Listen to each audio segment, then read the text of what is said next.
All right, hello and welcome to the second installment of GFDA's Tuesday training. Every second and fourth Tuesday of the month, we will be hosting a webinar featuring an entrepreneur or resource in the food and ag world to provide answers and inspiration for your own business journeys.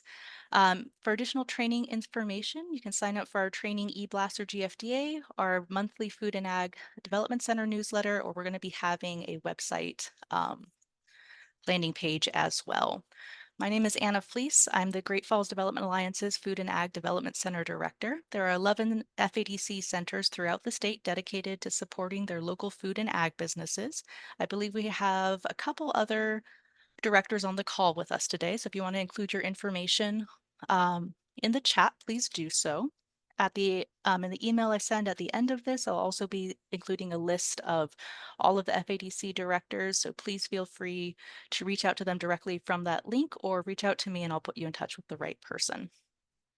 All right, today we are joined by the wonderful Lyndsay Laursen, our nutritionist, speaker, and lover of local food systems. She is one of the driving forces behind the wonderful Montana Food Hub, and we are very excited to have her today. So without further ado, Lyndsay, let's dive into it. What the Let's go. heck is a food hub? Yeah, so a food hub is kind of a catch-all term almost for it's not a grocery store, it's not just a food distribution, right? It's just a way to combine a bunch of different sides of a thing. And so for us, a food hub means that we will be literally a physical hub for pickup and drop off of food and distribution and getting it to places that it needs, but also kind of a central point for information and resources and just gathering everybody who wants to connect around food and agriculture. That's fantastic and definitely a necessary service in North Central Montana. And so what is it that makes the Montana Food Hub unique? Yeah, so we've taken a few different things and tried to innovate and make it a little different. So a lot of people, especially in Montana, are familiar with co-ops like the Western Montana Growers Co-op, where it's all producer owned, right? And everybody pools their food together and then it gets sent out everywhere it needs to do. And while that's definitely part of our plan and kind of where we're starting, we wanted to do something a little different. And so we created a model that's actually the first of its kind in the country that we've been able to find, where it's not just the growers or producers who are members, but also our wholesale businesses. So grocery stores or restaurants or coffee shops or anybody else that buys food wholesale, like in bulk, as well as our value added producers. So anybody who takes something and makes it more valuable or more expensive in the marketplace. So that includes timeless seeds is one everybody around here knows, which is they take all the lentils from the growers, but then they wash them and sort them and bag them or do other processes that make them more valuable. So value added producers, and then our consumers as well. So anybody that just loves local food and wants to be able to buy more of it here in the area, they're in. And eventually even our employees have a stake and an option when we get big enough. Fantastic. And so this seems like a really natural model to be including so many different stakeholders in a food hub. Why is it that you're one of the first in the country to explore this style? Yeah, so Montana has really unique co-op laws that let us do that. Not every state could have the option for a multi-stakeholder, and there's still a fairly new model in a lot of ways because not everybody's considered the complexity of this and is willing to attach, that much time and energy to a project like this. But it was important for us because it is such a big project that we wanted everybody to have a say. So one of the fun things about a co-op is that every member is an owner and gets a vote in things. So we wanted it to not only be owned by the producers, as important as they are, but by all of our stakeholders so that they had a say in how their parts of it were ran. And Excellent. that takes time. It does. Um, and so what was the process of getting the Montana Food Hub started? Yeah, so 5.5 years ago now, I started having these conversations. I grew up in Great Falls mostly and then joined the military, and I've been all over the world and got used to having a lot more food access, right? Like different local growers and different producers and different food businesses. And I moved back to Montana and went, I know we grow food here. I know it's here. Why can't I find it? The farmer's market's great, but it's very, very limited, right? Seasonally and one day a week, and who can show up for that? And so I started having conversations about what what are the options here? What could we do? And then I was introduced to Tracy McIntyre of the Montana Cooperative Development Center, who I think you're talking to soon. Mm-hmm. And we started talking about what a co-op can look like, especially in Montana with our flexibility here. And I said, all right, that sounds really good. Let's do that. And in that time, it has grown and evolved. We've run into other people who go, yeah, you're onto something, but also it needs this part, and also it needs this part, and also it would work better if we combined all these things. So as an entrepreneur and somebody who's used to making all their own decisions and choosing the pace of the things and how fast everything goes and how smoothly everything goes and when I'm ready to do things, to now do everything in a democratic process with a steering committee who are all kind of, working it out together, has been a very different process, teaching me lots and lots of new life skills, That's which is been one of the great. biggest skills you've learned to kind of work with that challenge of listening to so many voices. Oh, for sure. Yeah. But it gives you a stronger end product, ideally, right? Because the gap for an entrepreneur is that you can only see what you can see. You can only think about it the way that you can. And you can get coaches and outside support and help, but until they're involved in part of the process, you're going to miss things. Whereas with this many people involved, you're going to catch a lot more of those pieces. Absolutely. And so, what would your ideal vision for the co-op be in like 10 years when you're able to listen to all these different voices and you get everyone kind of moving in the same direction? Yeah, so our first step is just getting a space, getting all of our members signed up and enough producers on board, and getting it rolling. But ideally, in 10 years, we have plans for a teaching kitchen so that people can learn both on the consumer side and also potentially the business side and the value Hmm. added producer side what they can do and starting more businesses. We'll have a food incubator and a production kitchen so that we start more and more of these food businesses.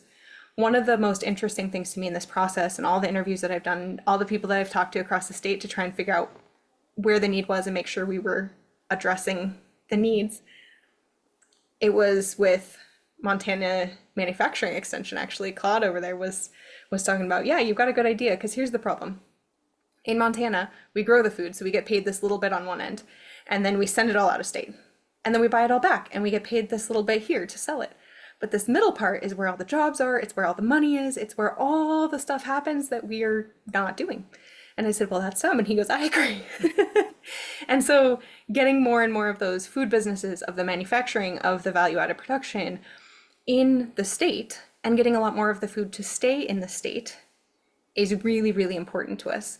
So not just growing a ton of a few crops that we ship all over the world, which is important, and we're not trying to stop that. We're just trying to add options for growers to do more things and feed more people in the state. So we want that 10 years from now, where a lot more plates in Montana have a lot more Montana grown food, and all the middle steps are being done here. Hmm. But it's completely true. So much of our commodities are being sent out of state or out of the country to get processed and sometimes even shipped back here to be used. So having a place to not only grow new food businesses, but also act as that distribution hub is that like something I've heard from a lot of different people um, throughout the state and what they're working for. Um, so with that beautiful vision going forward, what support does the Montana Food Hub need to see that come into fruition? Yeah, great question. So the co-ops are a little different again than a normal business. An LLC or something you just file and you're done. Co-ops actually have, because all the members have to own it and be engaged, they have a two-step incorporation process. So step one is filing with the Secretary of State like you would a normal business and just going, hey, we think this is a great idea. We want to make this a business. And they say, great, go ahead and start. But for a co-op, we actually have to kind of prove out our model. This is a little fail-safe in our process to go, okay, do we have a good business plan? Do we have enough people? And so right now, we know that the demand is there. Hmm. We know we have enough people wanting to buy this food and wanting to buy it in bulk and wanting to create businesses and consumers that want to be involved and engaged. We know we have that. What we need still is more producers And so who we're looking for is either like younger generation farmers who are going, hey, I don't want to keep doing what my dad and grandpa did. I want something different. I want something that's not the same, right? I want to be able to grow more table food, or I want more sustainable practices, or I want smaller scale practices, or whatever that might be. Or farms that are already doing more of that, farms that have been at the farmers market or doing other forms of distribution and say, hey, that's not super fun. I don't want to do that anymore. I got into farming to grow food. I want to grow more food and let somebody else deal with all this for me. So we're looking for those. We have a couple on board, and I understand that it's a big ask, right? We're asking them to agree to be part of something that doesn't exist yet and to change what they've been doing and are comfortable with, even if it isn't serving them particularly well. So that agreement doesn't come with any guarantees that we're getting everything they grow or anything else. We're just saying, yes, we're willing to look at it, we're willing to be part of it, we're willing to try selling stuff through you, and let's go.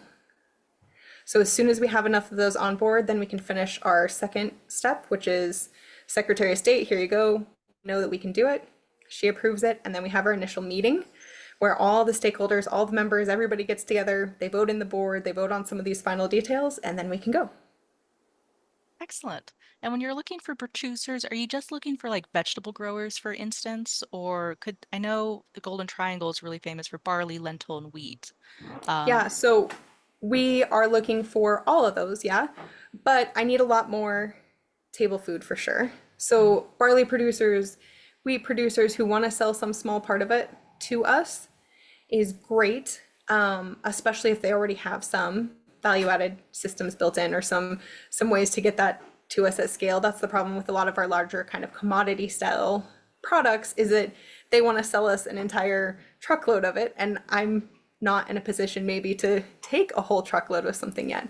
And so we're looking for people who can sell us stuff that we can sell in like restaurant or school mhm. level bulk, maybe more than an entire granary level bulk. And meat producers, because I've had a lot of ranchers that go, hey, we want to do this, how do we play? Well, if you already have a packaging option that's approved for wholesale, then yes, sign up, let us know, we'll get it out there. If you're a butcher or value added producer in that side where you're doing some of those middle steps, totally, we'd love to help you get this out. If you're growing whole animals, raising them up, and then want to sell them to us that way, we don't currently have a way to do that, although we have some great partners that we're building who may be able to help with some of those middle steps. And we can look at some of those if you have questions.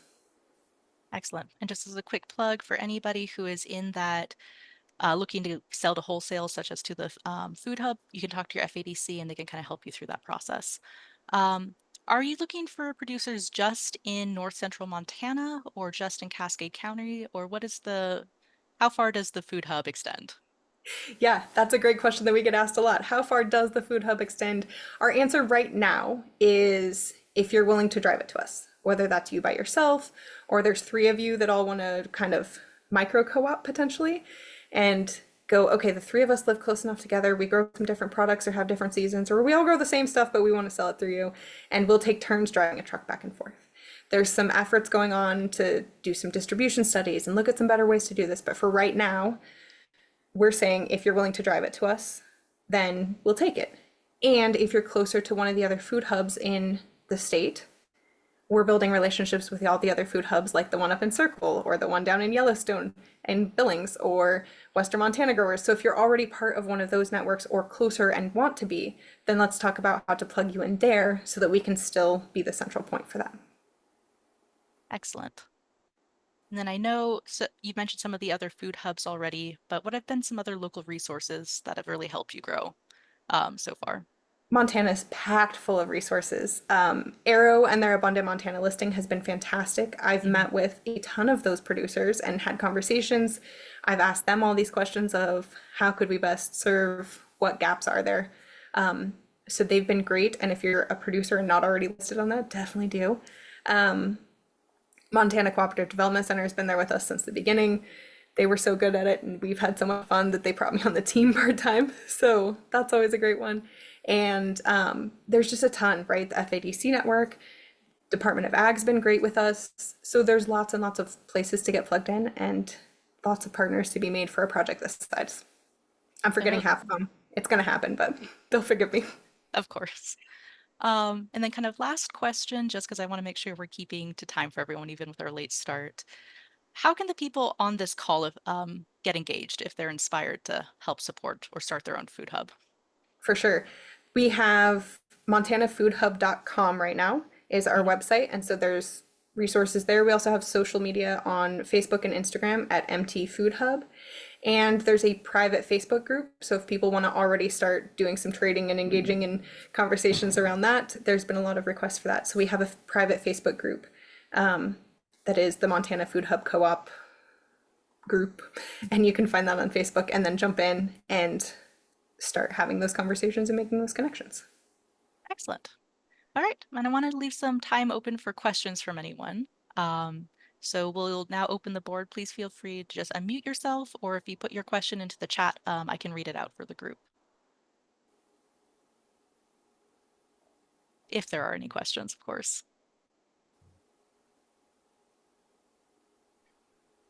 Hi, I appreciate your doing this, and I have, hopes and dreams and ambitions to one day get a more viable food hub. I'm on the Flathead Indian Reservation in Polson, and it's something that I've thought about for a while, and I'm just interested in those steps. So thank you for kind of lining out those steps. Are so you don't have a location currently? You're doing the groundwork still on building your network, is that right?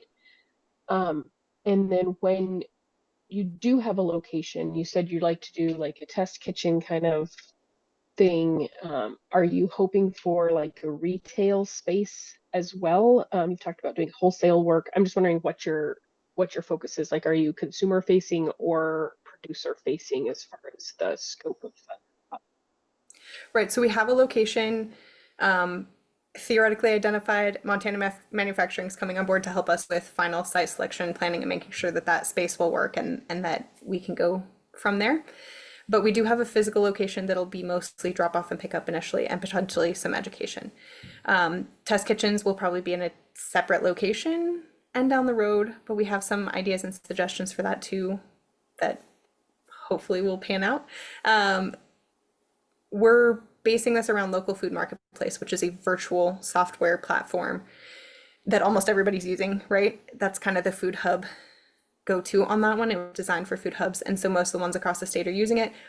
The consumer one, again, because it's a democratic process, there's a couple ways we've looked at it, but those will be final board decisions on policy and kind of some of that. So we've looked at maybe a subscription box style, CSA style kind of setup initially for the consumers, or Great Falls doesn't need any more grocery. We don't need any more retail. We could long down the road if there's need and it makes sense. But initially, 2J's and potentially some of the other grocery stores will be the main way that you'll see those in the retail side. And 2J's, the owner, has been on the steering committee with me since the beginning. He's been working on this longer than I have here, so he's a great partner for this. And we just haven't needed that. But the virtual part may or may not have consumer facing options initially. Cool. That's awesome. So then you're looking for grocery stores and restaurants and other wholesalers to Mm-hmm. purchase through the local food marketplace Mm-hmm. Yep. site is how Yes. you're like your main source Yep. of interaction, I guess is the word. And that's awesome that you have local grocery stores. That was going to be my next question is if you had local grocery stores that were willing to carry the product. I think that's something that's potentially problematic here. And I need to talk to some of our grocery stores and see if that's even interesting to them. What was the process like I see other people have questions too, so I can shut my little mouth, but eventually I'd like to hear what the process has been like getting a board or steering committee together to kind of navigate that getting started process. So you can answer some of the other questions first if you need to, and Yeah. then if you have time, I'd love to MCDC, hear about that. Montana Cooperative Development Center, helps with all of that. That's all part of their process. So if you reach out to Cool. them or just reach out to me Awesome. and we can connect. Perfect. Thanks. Yeah. And Havala, next 2 Tuesdays from now on the 27th, we're going Tracy McIntyre of the MCDC is going to be speaking to kind of talk about how to set up a co-op. as well. All right, and so then Charlie had a Awesome. couple great questions. So first question is, what options are you considering for training the farmers that will supply the food and become key producers? And the follow-up is training them in either entirely new crops to their operations or better practice. And then on the other side, what outreach is being done to find new farmers? Great questions, Charlie. Thank you. And Charlie grows some fantastic heirloom corn and some other really, really fun stuff. So I've been excited for Charlie to be part of this for a while. And we had talked about not just the education to consumers and to purchasers is important, but also educating and supporting the farmers, right? I get a lot of growers that go, well, we can't grow that in Montana. And I go, huh, well, that's fun because I can introduce you to a handful of guys with a similar climate to you that are doing it. And so then you can all learn from each other. And so we're looking at different ways to incorporate video trainings or interviews like this one, or just networking and peer mentorship options for our growers to just go, okay, what's working really well? What have you learned? How can you, we don't have a shortage of demand of request of people who want to buy this food at all. We have a shortage of people willing to supply it. So there's no competition, right? You guys aren't on fighting it out for whose is going to get bought. It's, I want all of these growers working together to grow as much good food as we can, so that we can get it sold, because there's lots and lots of demand. And so building those training practices in, especially if any of our growers are willing to share what they're doing and lead with that. We have a few that have offered to be models. We would love to connect with you and see what that looks like for you. And outreach, one, we're using our network and things like this and people that we know. We're also reaching out to that Abundant Montana listing, slowly but surely, as capacity allows for our team. But if you know people in your space, please send them our way. I'm happy to answer questions. My team's happy to answer questions. So this is how we want to do it, is through word of mouth and people who are on board just sharing what they know. Great. Excellent. We are at the 12:30 mark for anybody who needs to move on to their next event. But do we have any follow-up questions? I'm happy to stay on as long as what people need. All right. Excellent. Thank you guys so much for joining us today. Like I said, everyone is going to be getting a copy of this recording and the YouTube link. I'll be sharing the Montana Food Hub's website and some additional literature from the Montana Food Hub about if you're interested at different levels, as well as Lyndsay's contact information. So if you have any additional questions, please feel free to reach out to either Lyndsay or myself. And if you have any burning questions that you would like answered in a training like this, please let me know, and we'll be happy to work to get those resources to you. Oh, and Judy has a question actually. Judy asks, what will the distribution structure be? So Judy, I might need some clarification on what you're asking. Right now, we're not the ones, we're aggregation and pickup. And so the producers will list on the marketplace what they have. The purchasers will list what they want to buy. In the warehouse, we will have them drop it off. We'll bundle it up and send it out as people pick it up. So right now, phase one, that's our plan. But the distribution statewide, there are several people, several large groups having conversations about how to look at what's happening and where it needs to happen and how to support that effort. Perfect. Thanks, Judy. All right, I don't want to jump the gun on any other questions.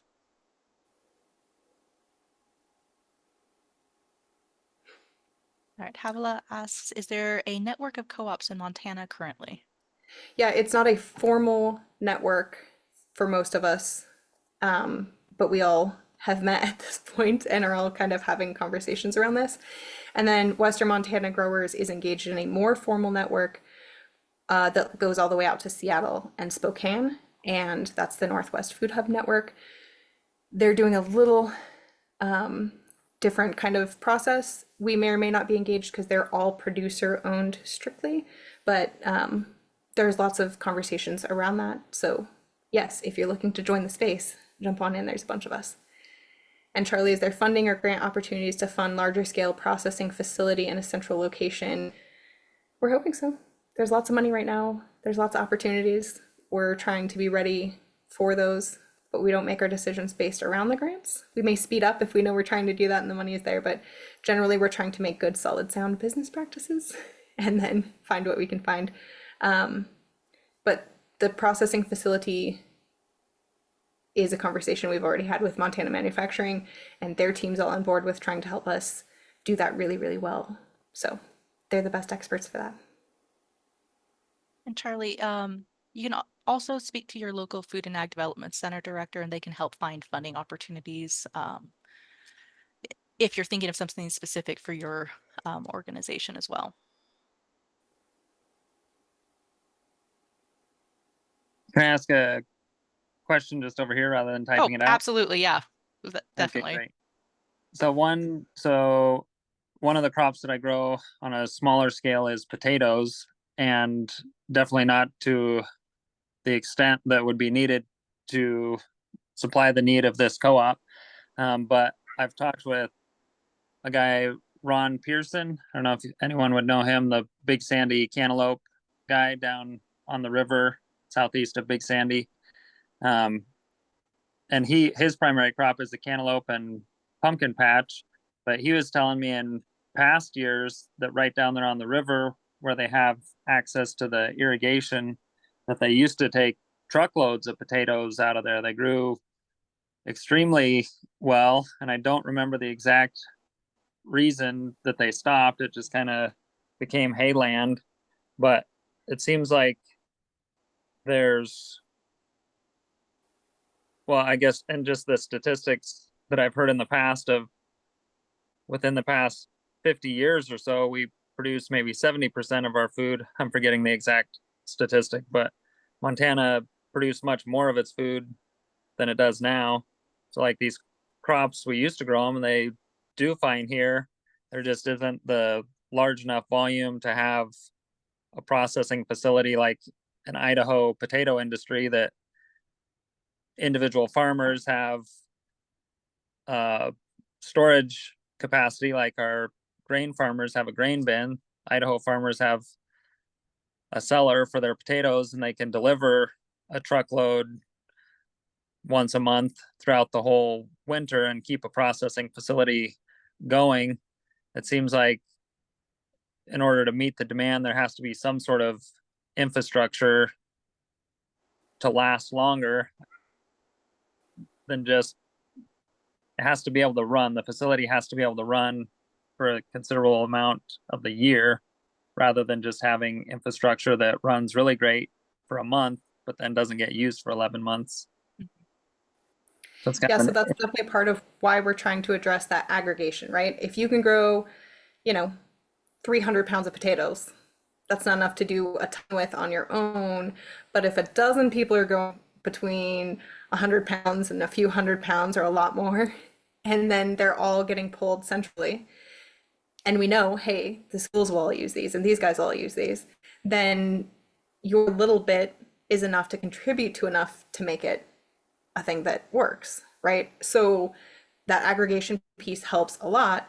And then whether we do that in-house or, 4 or 5 growers show up that are all wanting to do some potatoes, but not enough to do it on their own, co-ops can incubate other co-ops. And so we could go, all right, the 4 of you are trying to do this, and here's the need that you all share. So maybe the 4 of you work together to create a solution for that problem, right? It doesn't all have to be directly under us. It can all be us connecting the right pieces to go, okay, there's 5 of you doing malt and you all need the same type of milling, but it doesn't make sense for us to do that because not everybody else can use that milling.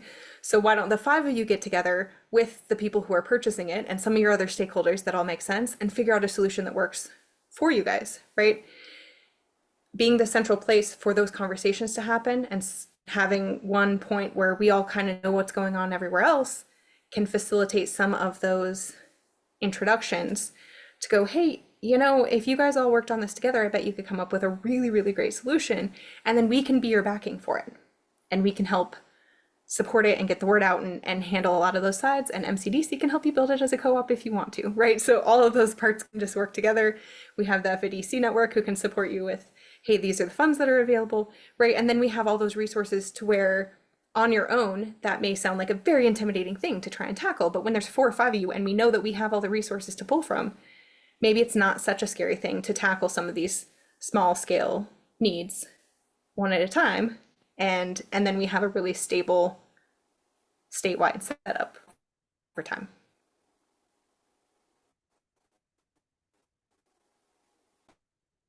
That's really good information. Thank you. I like that concept of kind of a sub co-op being able to be started through the network.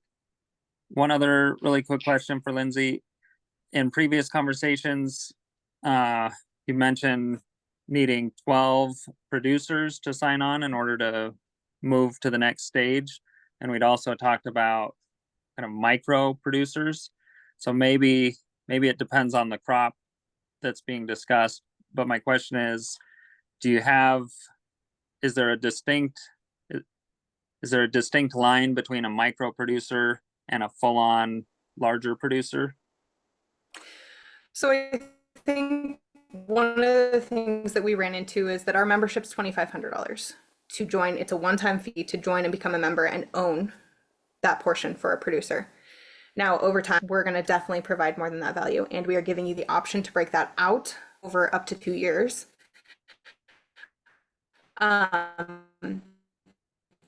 we've had some small scale producers that drop off once a week, but they want to be involved.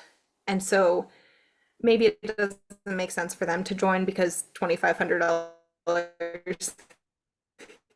is not going to pay for itself in 2 years when you only have a couple acres and 3 or 4 of you that all lived in the same little area, built your own little, or 2 of you, 3, it needs to be 3. You had enough to make that work.